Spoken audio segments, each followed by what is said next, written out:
have a women's empowerment and helping women on their journey for the next panel. So I'm very excited because this is Women's History Month. And I know we have a great moderator. So, Maggie, if you could jump on, Sure. unmute, Thank and you so take it much. away. Awesome. Wonderful. Thank you. I have been excited to be here listening and learning from everyone and appreciate the focus on investing in our health and the reality that this is just something that we need to make a decision on in this current modern environmental reality that we live in. So we are stepping into our empowerment by making those more educated and informed choices by those providers that we know, love, and trust. So thank you everyone for being with us since 8 a.m. this morning, PST. Let's just, as we kick off panel 5, want to give so much love to everyone that's been here listening to the panels from the beginning on stress, emotion, and mental health. We then dove into nutrition, then we went into gardening and sustainability, and we're just now wrapping up discussions on environmental exposure and whole health lifestyle. So good afternoon, good evening, everyone. My name is Margarita Grueskin, and I am so honored to be leading these discussions around the panel. Our focus now is women's empowerment, an idea of what is health, what is empowerment, and can we step into ways to take charge of your well-being journey. We are gathered here with some esteemed colleagues as we will be going over some questions around this panel. But let's go ahead and check in with our participants, making sure that you are taking care of yourselves. Um, I'd love to reconnect with everyone. Please post in the chat where you are joining us from. Are you here in Central Coast? Are you in another country? And also, we'd love to hear from you as we are wrapping up our thoughts. Please share your number one question you'd love for us to look at with this specific, bigger view of women's health and empowerment. What would you love to learn most during the next hour or so? So thank you so much. We have people joining from Florida, from Hawaii, from Canada, and Wisconsin. So please post in the chat. Our beautiful chat moderator, Maricel, will be looking and watching for your questions.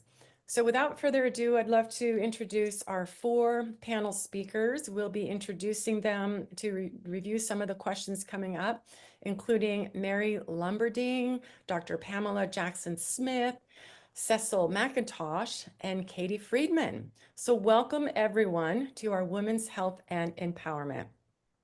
Let me just start first as we're looking at Women's History Month. If I can go to Mary first, and then I'm going to go to Cecil. So Mary, let me just share that Mary, we heard from her earlier, she is a fully trained chef who coaches home-based professionals to make healthful full meals to break the cycle of takeout and delivery. She and her husband have a large food garden, and after being trained in culinary management, Mary cooked professionally for 10 years, including at the infamous Banff Springs Hotel in Alberta, Canada. Oh, I've been there. I love it. Mary, I wonder if you prepared some of those beautiful meals there. So, author of Kitchen Chaos to Culinary Bliss, please welcome Mary Lummerding. And Mary, if I can just ask you to set the context here for our discussion over the next 45 minutes or so. Why do you feel women struggle to advocate for themselves? Thank you. Thank you very much for the question. And it's great to be here today with all of you. Why do women struggle? Quite often, women are the caregivers, and we're out there taking care of everybody else. We put, we, I don't really like generalizations, but there are some that we do tend to see across the lines. And women do, we're the moms, we take care of people. So we just, when people ask how we're doing, we just say, I'm fine. But, you're not always. So women need to be able to step forward and advocate for themselves. And it is a struggle. And we're also shy about personal issues sometimes. Like when you talk to these people about gut health, and I used to have a holistic nutritionist, and it's all about the poop, and you get used to talking about it. But at first, it's like, well, I don't talk about that. You're not supposed to talk about that in public. But, you have, when you've got health issues, you have to deal with it. You have to talk about it. And by putting it under the carpet, it doesn't help yourself. It doesn't help people around you. So, Thank yeah. you for setting the stage. What role do we play, and how can we move beyond that to really get into that holistic aspect of self-care, why it's so needed for us as nurturers? So thank you, Mary. Welcome to the panel. So next, let's go to Cecil. We just heard from Cecil in the last session. Cecil, if you wouldn't mind, just introduce yourself briefly, and then would love to hear your share on what is women's health and empowerment. Cecil. Um, my name is Cecil MacIntosh. I'm originally from Barbados, now living in Toronto, Canada. And I had two major significant catastrophes in my life. I was divorced and bankrupt the same week. And that changed my life completely. So I've developed something called the business life balancer. So what was the last part of the question? Oh, we'd love to hear from your perspective on On what women's is health? women's health and empowerment. Okay, women's health and empowerment to me is having a foundation. And when you have the foundation, then that empowerment would come. But the secret is to have the foundation. So what I'm going to spend some bit of time is the foundational part of it, and why it's so important that women have the foundation instead of doing the things that they normally do. Beautiful. Thank you so much. We look forward to hearing more about that. So let's go to Dr. Pamela Jackson-Smith. Dr. Pam. Dr. Pam is in the house. Dr. Pam is a certified life transitions coach and solopreneur. She's dedicated to guiding and empowering women through significant life changing. So she specializes in supporting women facing widowhood, retirement, and those on the journey to discover new purpose. So Dr. Pam's focus is on transformation, viewing challenges as opportunities for growth and self-discovery. If we can welcome Dr. Pam. Dr. Pam, I'd love for you to start us off with this question on how can women break free from this idea of imposter syndrome? Stepping away from the roles we're currently playing and maybe feeling we're just not worthy, we're not ready. And how can we step into leadership roles in perhaps their personal and professional lives? Dr. Pam. Thank you. I'm glad to be here. With imposter syndrome, that's sort of a new term. It's not a mental health diagnosis, but it's something that happens to us. We have a fear of success, we fear of change. We don't feel like we are worthy when we do make achievements and we gain some type of success because we don't feel good about ourselves. And so we have self-doubt.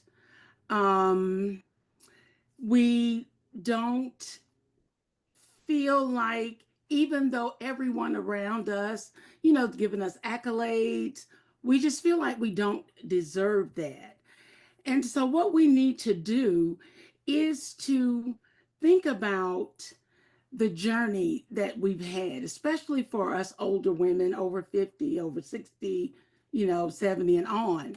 Think about the journey. We've experienced so much and we've gathered so much expertise in our lives. Sometimes we don't see it as expertise, but when you're dealing with someone who may be stuck in their life, they've had some type of incident that's happened to them. Like for me, the major thing that happened to me in the last 5 years was to become a widow when I lost my husband. And I kind of didn't know how to start over. And so we find those people who are just struggling, trying to figure it out. How do I continue to live? And so we want to help people to focus on the successes, the positive things that has happened to them in their lives that's causing them to fear moving forward. And so we want them to do something that I like to call owning their stories. A lot of times we will own the negative, but we don't own the positive. There are lots of positive things about our lives. And after you get to 50, there's a plethora of things that you can identify. Sometimes it takes someone to help you with that. That's where life coaches come in. But you can look back on your life and look at all of the positive things that have happened and take ownership of that. And then another thing is as we get older, we don't make friends as easily as we did when we were younger. I like to tell the story about 3-year-olds on the playground each other. They go home at night, they're taking their bath, and they're telling mommy or daddy, about my new best friend. We were playing on the swings, and I want to go back and play on the swing with my best friend tomorrow. Well, as we get older, we don't just go out and meet a best friend because of our history and all of the things that's happened to us that make us not so trusting. We don't kind of know who to trust, but we have to have a support system. As life goes on, we need to be involved with a positive support network. And it really helps when you're going through some type of transition, some change, to have some cheerleaders there for you. And I was on a podcast a while ago, and the host of the podcast told me that I had a support system on steroids because I've had so many people in my life to help me. I've always been the helper, but when it was my turn, when I lost my husband, my friends just rallied around me. I needed to move, and I had one group packing at my house and another group unpacking at my apartment, but it was that support network that helped me to get through it. And then another thing is taking action, even if you're scared. If you're scared, there's a saying: "Do it scared." Do it scared, even if it's one tiny step. Try to move forward and do it scared. And I had a situation here within the last year. I've always wanted to author a book, and because I just feel like I have so much to share and I want to leave that legacy. So I jumped on the bandwagon with a group of ladies. I'm with the social justice group of women, and we're trying to help see what we can do in our society. And we wrote this book, Where Colors Meet. And Dr. it was Pam, a wonderful experience. Dr. Pam, if I can pause you there, I think I'd love to dive in a little bit more into the amazing shares that you have with your ideas and how to move women forward beyond this idea of operating from the fear or imposter bucket.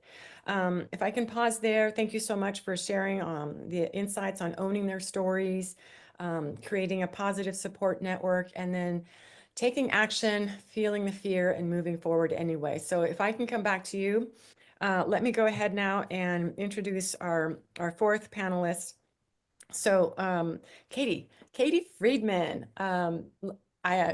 your specialty is around eye health. So Katie, if you can let us know, now that it's becoming springtime, at least here in the northwestern area or in America, there's a lot of allergies and things happening. Can we speak to your expertise, Katie, around some of these myths?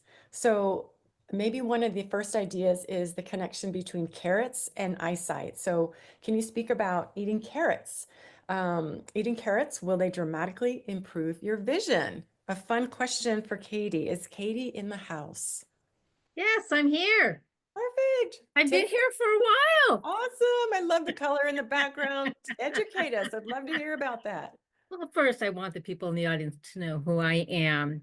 I've been in the eye care industry for 4 decades. I consider myself an eyesight advocate for you and your eyesight, that I see you.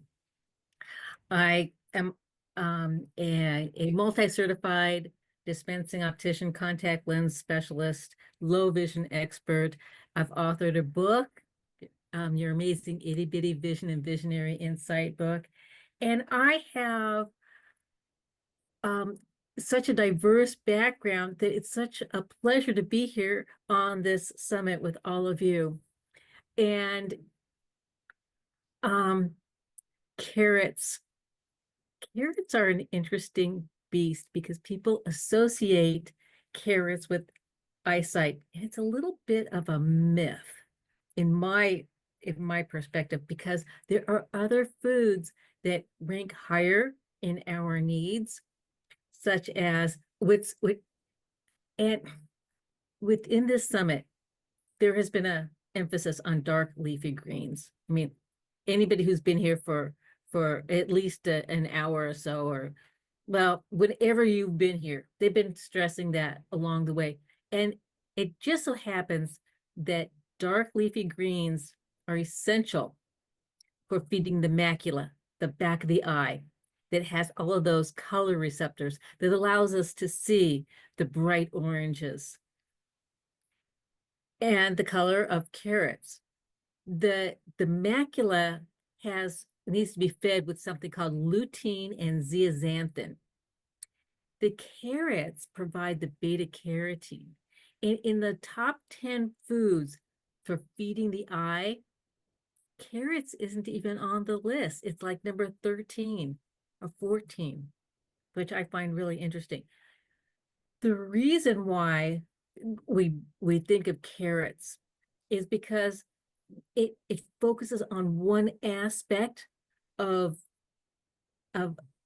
what is perceived as being important in our vision. Now, there's a lot of it that is important in going forward with having a multitude of a cross section of vitamins. And I just want to share that's only one little part of the importance of springing forward with eyesight and your health.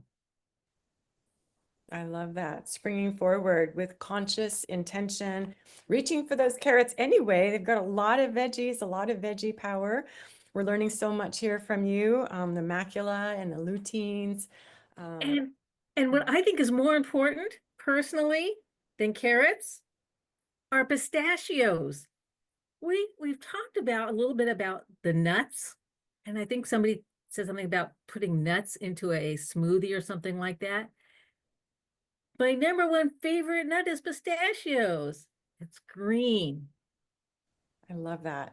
I love that. And the enthusiasm is there. Thank you so much for that insightful start on the importance of eye health. It's so important. We may take it for granted, but we see everything through the world and we take in the pleasure of it. So how can we keep ourselves and our eyes nourished?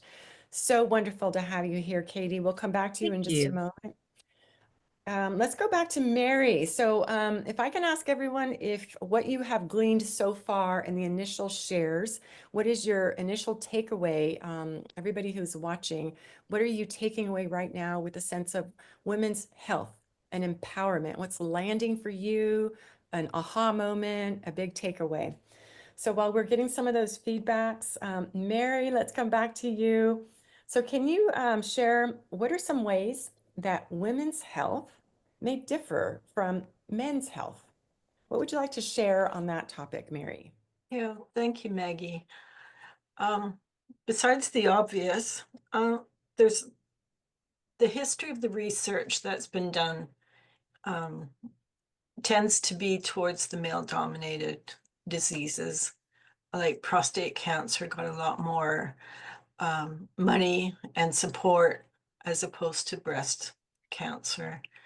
And yeah, and the insurance companies, they also tend to support the male-dominated illnesses. and women really need to step up and advocate for themselves.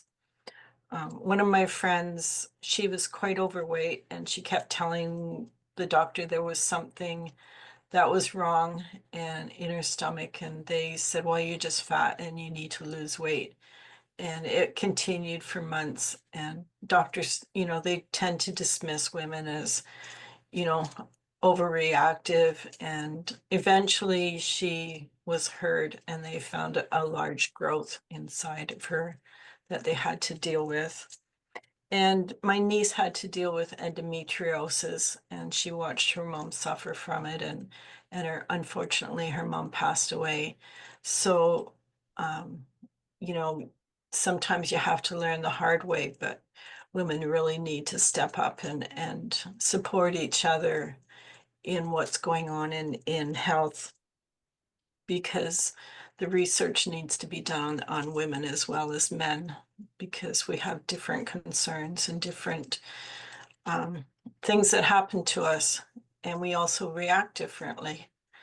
What we were talking about before about whether or not women stand up for themselves. And just because a woman says I'm fine, you can tell by looking at them they're not always fine, and you need to stay and listen to them. And doctors need to stop dismissing when they don't feel well. You pay attention to it. There's a lot of different ways to help support the women, and just it goes back to the advocating. Just stand up for and do your own research. There's natural ways of taking care of yourself, and the universities are not teaching the doctors how to take care of ourselves naturally. And I was actually just reading about a dog, this poor dog that is going through all these, the vet is giving him all these medications and things, and the dog has still got stomach issues. And it's like, what about pumpkin? Pumpkin helps the stomach. Or cook their own food. Stop buying all this kibble stuff and cook their food. I had a 17-year-old dog. I do dog boarding, and I had the 17-year-old dog, and he had homemade food. He had like rice and chopped up chicken breasts, and in the morning they put egg in it as well. He was 17 years old. He was a hairless Mexican thing. It was pretty funny looking dog, but he was healthy. He was 17 years old, and people need to get away from the pills and the pharmaceutical stuff and take care of yourself naturally, which we all know we do that. It's preaching to the choir here, but share it with your friends, and just advocate for yourself and advocate for the others. That's my soapbox. Thank you for having the courage to stand in the center of the circle and let us see you and hear you as we resonate the truth of what we need to just be reminders for each other, and fight the good fight. And with your work with food coming from your hands and your heart, as you're sharing the beautiful food from your large food garden, this is part of your purpose, your Yes. larger dharma. So thank you for the reminder that we can step into active, role in women's empowerment by ourselves advocating, doing the research, and then selecting those circles where we can show up authentically and that support our growth. So thank you, Mary, for that. Okay, so let's go to Cecil now. Cecil, can we turn to you now for a new perspective on this? So why do you think women's health and empowerment is so important? Can you share some ideas from your perspective? Well, I'm going to answer the question a different way. I'm going to blame the women. But let me explain, let me explain to you where I'm coming from. I think that we all need to have a foundation. And as women, they weren't given a foundation, right? There was a lot of hit and miss.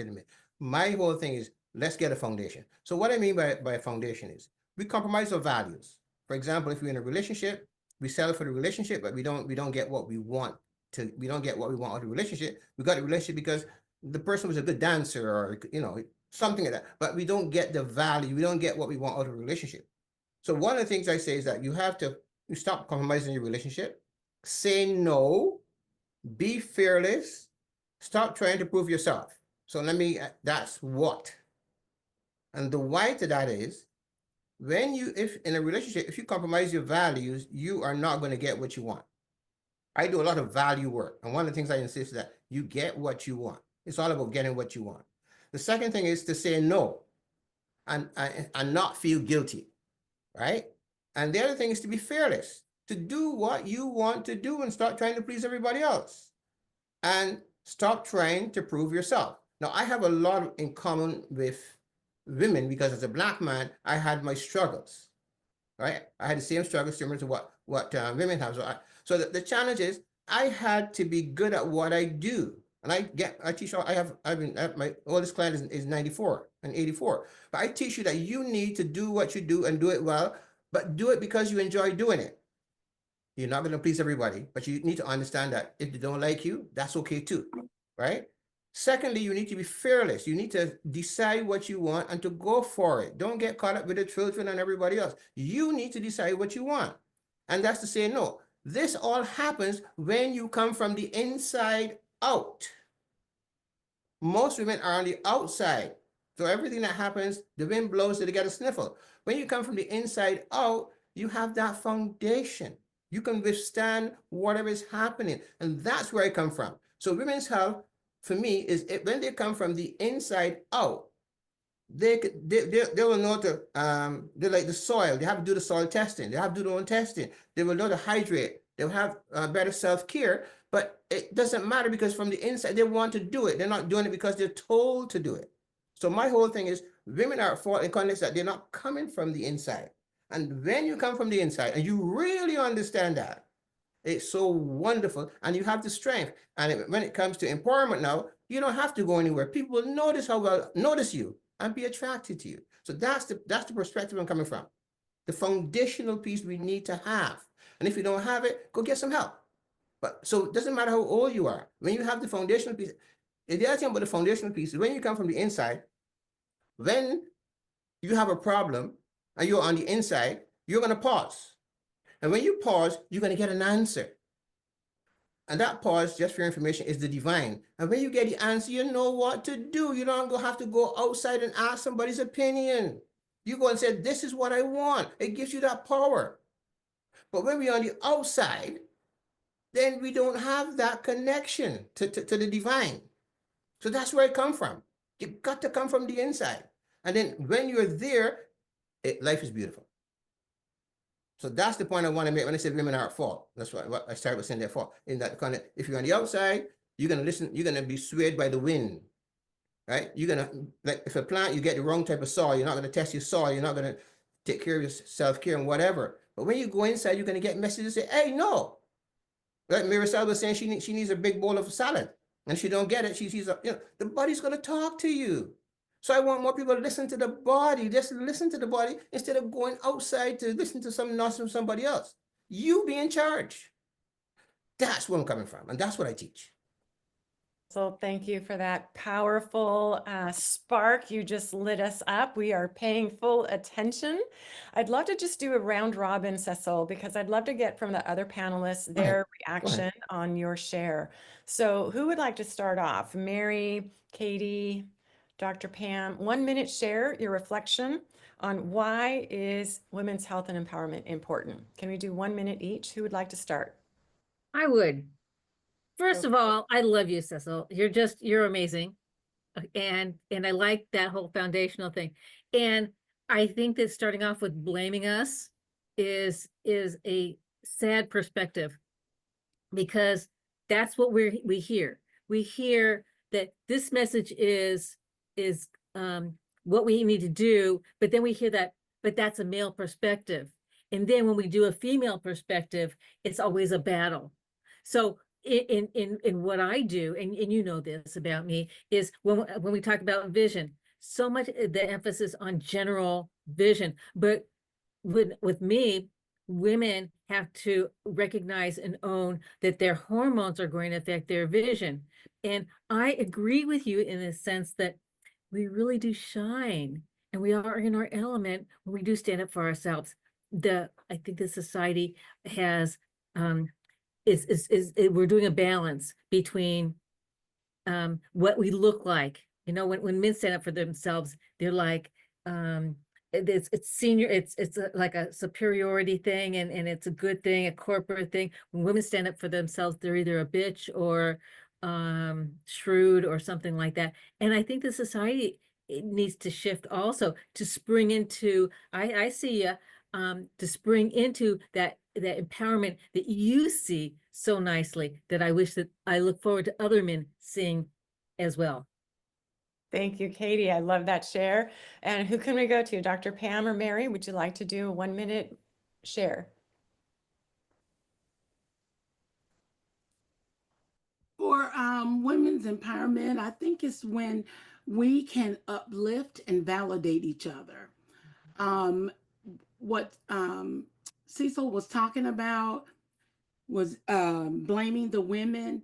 We really do need to think about ourselves and go inside ourselves, reach out to God and all of His majesty and ask Him to help us. We don't have to do it alone, but we can get Him to help us, but we need to help each other to feel uplifted and validated, because there's so much out there in the media that does not validate us. And you get so many people telling us what we should and shouldn't do, how we should look, how we shouldn't look. This is the kind of man you should get, but what do we really want ourselves? That's something that we need to discover. And when we feel empowered, we can do those things. Thank you. Thank you, Dr. Pam. Mary, would you have any? Yep, go ahead. Yeah, I've just listening to Cecil, I wrote down "be fearless." I wrote it down twice. I wrote it down a second time. At 65, I'm still working on that. I have a very strong husband, and he's a little bit deaf, so he's even louder now. So, yeah, I was realizing that part of my unhappiness was my reaction to what was going on around me. And when I changed my viewpoint and stop internalizing some of that stuff, it made a difference. And I got a dog bite the other day, and my husband, like, you really handled that really well. And it's just like, yeah, changing your reaction to things, like not internalizing it, not taking it personally, just dealing with the situation and just dealing with it and being fearless. So yeah, that's my takeaway. Thank you, everyone, for those beautiful, insightful, heartfelt shares and reflections. And it's a wonderful time for everyone that's watching to really check in with our own individual awareness of how we view women's empowerment. What are the stories we tell ourselves if we are women, or if we are men here supporting women's empowerment? If you post in the chat, what stood out for you as perhaps a new window from which to view women's empowerment, either for ourselves or to be there for a support? We live in a critical time, where many of the global leaders are regressing in the support and empowerment of women around the world. And so as women, it is a time to decide if we are going to stand and acknowledge where we are as individuals and as a collective, and how we are going to move forward. So it's a great opportunity for all of us to revisit the stories we tell ourselves, the beliefs that we have been raised on, and the emerging global consciousness, where we can all come together in supportive, collaborative communities like this, that are not only connected as human beings, but remembering the foundations of health and well-being back to nature. So what does that look for us? So thank you, everyone, for those wonderful shares. If we can move now to a different aspect of women's empowerment. So health is not just the physical body. a lot of the mental health and well-being, a lot of those fears and struggles are around financial security. So, Dr. Pam, I believe I'd like to direct this question to you. What do you feel are the biggest challenges that women face in maintaining financial independence, and how can they overcome them?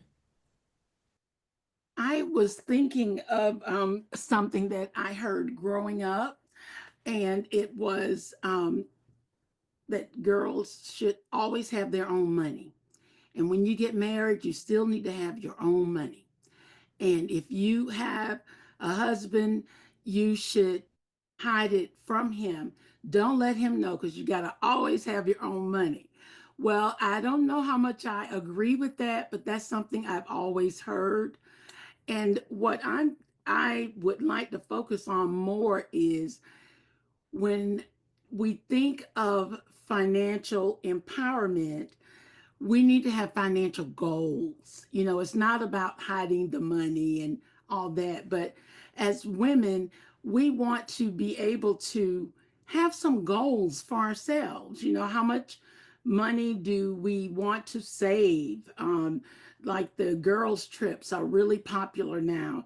And if you want to go on a girls' trip, do you have a girls' trip fund that where you're putting some money aside and making investments in um, choices in careers that will supplement your income well?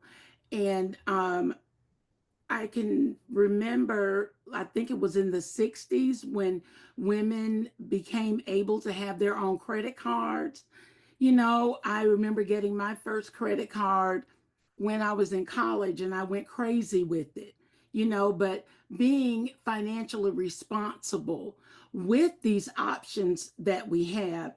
And if you don't know about them, you need to get some financial literacy, learn about budgeting, and there are financial coaches out there. I have a financial coach who just helped me with something. I bachelor's in economics, but I'm a lot older now, and things just needed to be put into perspective again. And so I went to a financial coach, and she was very, very helpful for me. Don't be afraid to ask if you don't know. And there's everything you could think of out there on the internet. And then another thing that women are doing is diversifying income streams, you know, to have your own business. You can do consulting, you can do multiple different things. Some people call it a side job, but something that you're good at. I have a friend who is a great seamstress, and she takes in work from time to time. If you need some pants hemmed, she'll do that for you. And she makes soaps and lotions because her son had eczema. So she makes those and she sells those, and she even makes costume jewelry. So there are lots of things that we can do to be financially empowered. I love it. Thank you, Dr. Pam, reminding us of our capacity and the multiple pathways that we can do to move ourselves towards that financial empowerment, as using money as a source for good. I love what you said. We may have the stories in our head of what we were told about money, identifying the stories, right? And saying, you know what, I'm just going to start with what is my financial goal? And then how can I start to broaden it to have those multiple income streams? So I have that deeper foundation. Wonderful. Thank you, Dr. Pam. Well, let's go back to Katie. Katie, how about this? So there's a myth around people that have this idea of low vision. Can you talk about low vision? You mentioned that in your intro. Not everybody may know about that. How does that impact perhaps our way to live independently? Does that impact our financial security? What else should we be looking at? Please talk to us about the myth of low vision and independence. Absolutely. Thank you for that question, because first of all, when you think of blind, the first thing that comes to your mind is the person has a black screen in front of them, right? And it's that place of, I got to make sure I'm right and left. It's like black. It's like that, right? Person's blind. They see. No, no. If a person has blurry vision and they can't see like the big E, that's the best correction they can have. You know, it's like the blurry background. That's considered low vision. When a person, okay, it's on the spectrum. When you reach about 40, you know what happens. It's like the arm isn't long enough to read the menu for some of us, okay? And a lot of us have already passed that season in our life. Well, at that moment, we were low vision because we were unable to see clearly up close.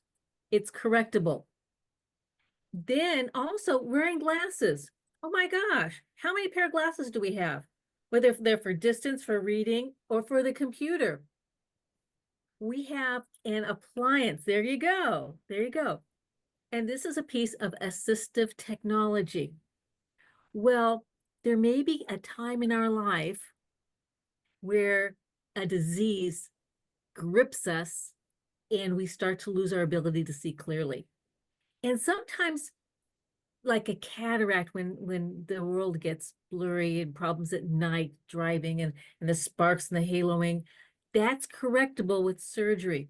But if a person has diabetes, for example, diabetic retinopathy means that it affects the back part of the eye.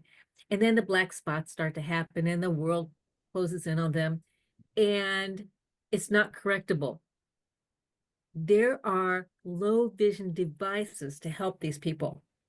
And what this does is it allows them to be independent, because the number one fear as a person starts to go blind, that fear of being blind and fear of the loss of independence, it doesn't have to be as dramatic as many experienced when they didn't know that there were resources.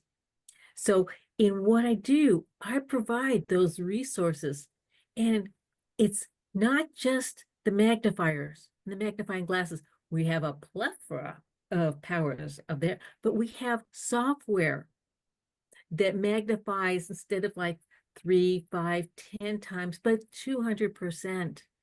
And it's amazing. And I love the fact that we have technology that we're able to read. It reads to us, and audio books is now mainstream. Fabulous for people who are losing their vision. And then devices that look like computers, but they magnify a lot. And then they have underneath a shelf where if a person wants to do their own fingernails, they can see their fingers and polish their nails on their own. Toenails is a problem. Go to a pedicurist for that. If a person enjoys reading the newspaper, they can see the fine print, like the weather and obituaries. The point being that having an advocate that knows about this. Most opticians and optometrists are not low vision specialists. Just putting it out there. It takes a low vision specialist that can guide people into that lane to help go on. And the problem with as a person starts to go blind is that fear. And that besides the loss of independence, it goes into depression. And once that person helps depression, it's too late to come to me. Once they've hit that depression, I may be able to help. I can listen. I can help guide. That's a slippery slope, and that's where the high rate of suicide happens. So I'm on this panel. I'm with all of you because I want you to know who I am. So if you have a loved one and they're springing forward into their 80s and they're coming home and their doctor says you have age-related macular degeneration, that means that the center part of that vision is getting super blurry and they can't see. I mean, I can go like this and like this. That helps because they've got great peripheral vision still. And there's more that I can do. So I hope that all of you realize that just as you need to have a strong foundation and women need to have a strong foundation in moving forward. That we have to diversify our investments, really important. And Mary can make the best meal available, including the lutein and the zeaxanthin with the spinach. Popeye the Sailor Man, toot toot, and the salmon, which is so important, and then the sweet potatoes. I mean, hello, we are guiding you all to get the best opportunity for springing forward and taking care of ourselves in our eyes. So much, Katie, for shining the light of awareness on this much needed specialty area, which, you know, may impact us, will definitely impact those around us throughout our life. So to know these resources are out there, to not stay in fear, to learn, be empowered, and take action as to how can we be present and appreciate what we have now. So looking at all your beautiful faces, screen through the tabs right now. Give some love with our eyes while we have these beautiful resources. Look at your members here. Share some love with these instruments of love. And I love what you said, that these are assistive technology. So how can we reach out for these ways to support ourselves to stay independent and empowered? Thank you so much, Katie. Can I say something? May I say something? Yes, Dr. Pam. Katie, thank you so much for what you do. Talking about the low vision and the services that are available goes back to one of my earliest childhood memories. My dad drove the city bus, and we always stopped at what we called then the blind man stand. And he would buy me a sandwich and a drink. And I never could understand how this man who was blind could actually make food. And so I discovered that we had a place in town where people could go who had low to no vision, and they learned how to adapt and live. And it's just gives me such a good feeling, you know, about this, and knowing that you're out there and I can refer people to you. Thank you so much, Katie. You're welcome. There's an organization called the Council of Citizens for Low Vision International, and one of the gals in the organization is the blind chef. And she teaches people not only tips on how to cook, how to measure different protective modalities. There are these little tabs that you can put on foods, and then just take your phone and scan it, and you know what the food is, so that you know that it's a cereal rather than instant mashed potatoes or something like that. There's so many tools out there that I get excited about just sharing, and I want other people to know about it. Thank you so much, Katie, Dr. Pam. We are near the top of the hour. I'd love to just give everyone a 30-second last reflection to share your last biggest idea on ways women can empower themselves, maybe the next step, how to get started. So please, a 30-second or so share. Katie, would you like to start if you're up there? Yeah, I'm gonna just pitch this whole program on health. And I hope that people download the free gifts. And if you're on VIP, I offer a 50-minute consultation. So if you would like, if you're VIP, you'd like that 50-minute consultation to ask me questions, I would love to be able to help and address. So women specifically, our hormones are going to affect us not only monthly, perimenopausal, and in menopause. We experience the dry eyes, the scratchy, the blurry vision, and all of that, and know that the hormones do affect it. And I want to give you one tip. Take your pinky fingers. You put a drop in your eyes, take your pinky fingers and gently massage your lids. Okay? And what that's going to do is going to allow the drop to moisten the eye, take those tears that are drying out your eyes, bring it back together again. That's my hot tip for you today, besides eating your dark leafy greens. Thank you so much, Katie. I'm going to do that right after this. Thank Yes. you, Katie. Thank you so much for sharing. And please post how people can share or connect with you if you like in the chat. So next, who can we hear from? Who would like to share a final takeaway? I would. Dr. Pam. I want to address burnout. As women, because we put everybody first, we have a tendency to experience burnout. A lot of us don't know it when we get there. But when we do, there is a way to handle burnout and a way to avoid burnout.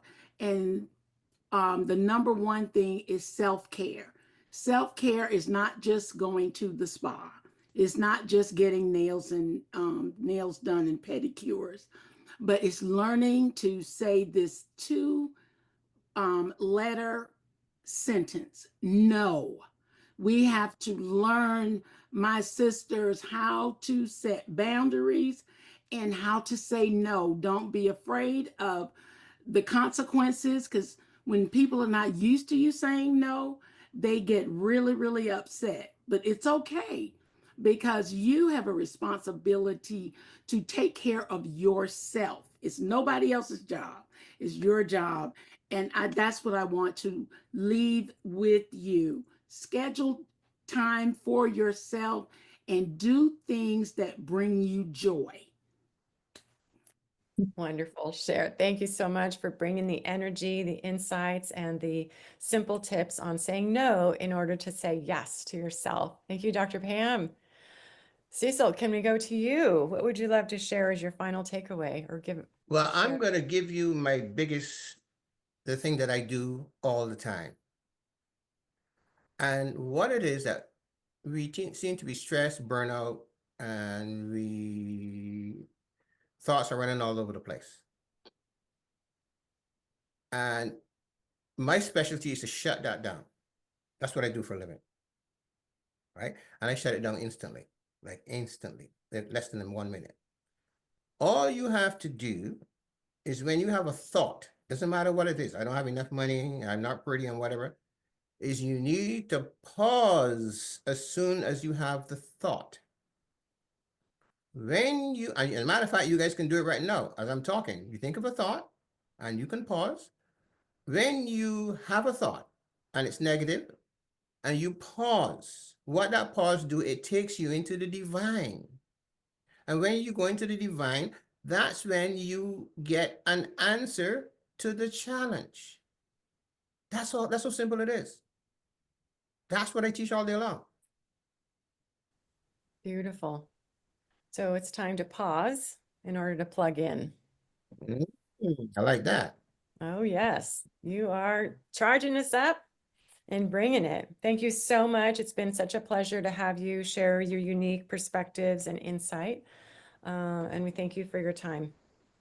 I'd love to then invite Mary. Mary, what would you love to share?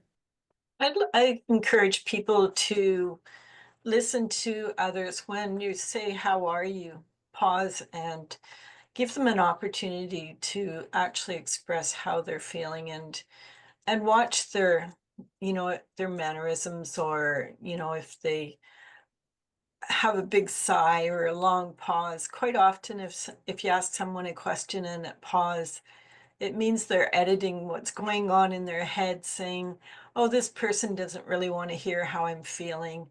And just encourage people to, and give them the time to express themselves, and tell you how they're really doing.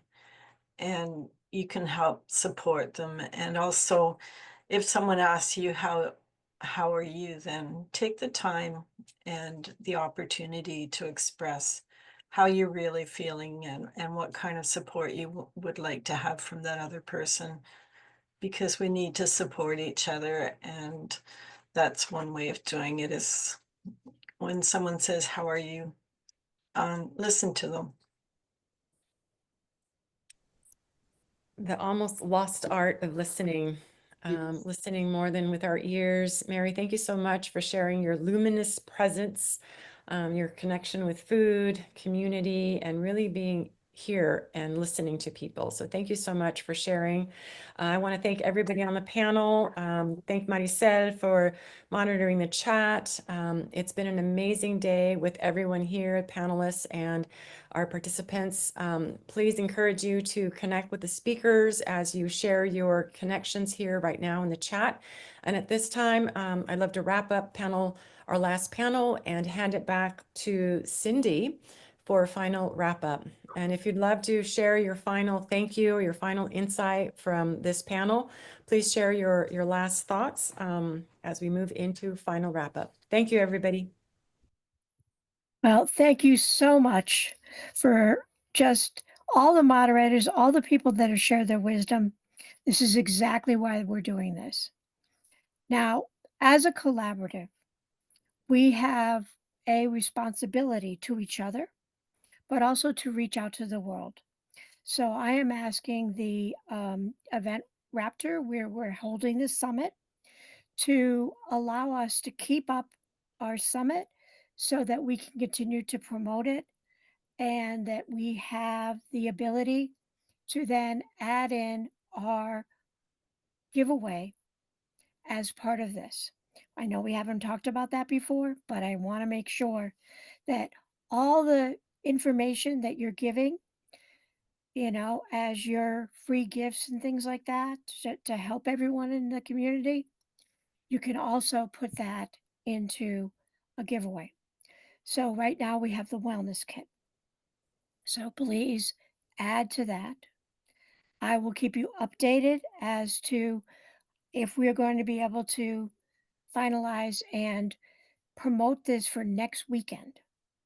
But in the meantime, all of the YouTube, links are in the folder, and you can promote your own YouTube edited version of your talk. So I want you to realize that we're creating content to make it easier for you to, cut, change, and use it in other ways.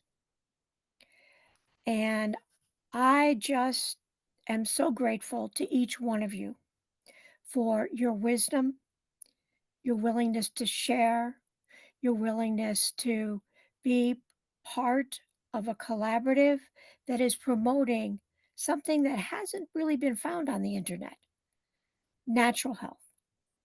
Most of the famous sites are actually put up by large corporations, pharmaceuticals, etc. So we're bringing people together, and we're bringing people to have wisdom. And that is very different than knowledge, right? There's a lot of information that you can get on the internet.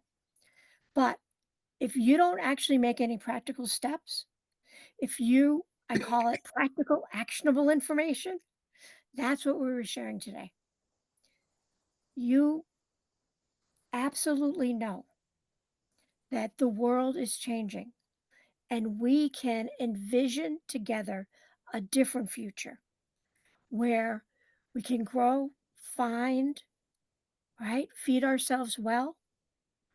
We can let go of our stress by having a different perspective. We can obviously empower ourselves and our families. And one of the things that I'm excited about with this summit is one of our speakers who wasn't able to make it today because his phone is not working. It is in Kenya, and he is going to affect over 1,000 people. But with that, over 50 women, because women in Kenya actually do the farming, and they farm by watering individual plants in large fields, which you can imagine is very time consuming. I know I do it for exercise, but lots and lots of people around the world have to do it because that's the only way they can water. So with a little bit of infrastructure, they can not only capture water, that it will be portable for them to drink, but they're also going to be able to change the soil and make it as wonderful as it naturally is in New Jersey.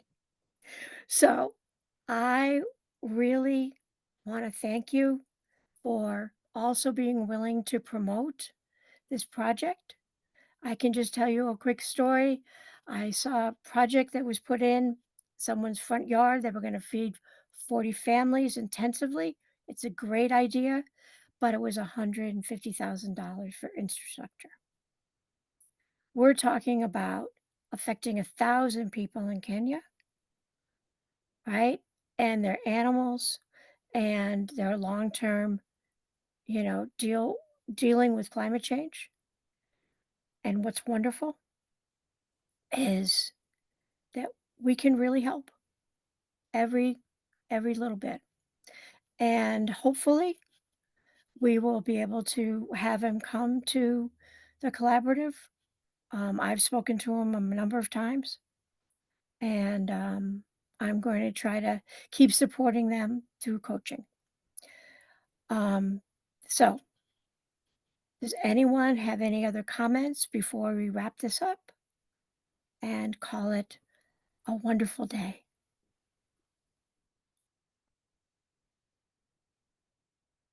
All right. Well, I know I have to get outside. I'm going to be planting and taking up a lot of mint today so that I can put something else in its place. So I hope you all have wonderful things that you're going to move to. And thank you again. Thank you, Cindy, for everything. Thank you, Cindy. Thank you, Cindy. Okay. Bye, everybody. Well, Cindy. Bye. Bye, Thank everybody. you, Cindy.